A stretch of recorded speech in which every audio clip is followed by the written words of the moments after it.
Des de dins, curiós. La veritat és que és un espectacle que dins, darrere, anem tan de bòlit, perquè, clar, són canvis constants, i a més, ja no només dels elements de vestuari per sortir i fer un personatge diferent, sinó de canviar el xip. Pots estar fent una escena prèvia que estàs tocant la comèdia i apretant un personatge molt més estripat, però després igual, al cap de 20 segons, has de sortir i llançar un poema que parla sobre Franco i des d'un punt molt seriós i molt rigorós.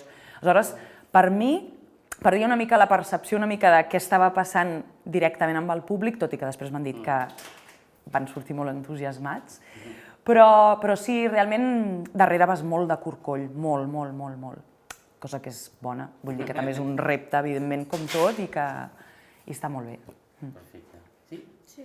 Merci, perdoneu. A vosaltres.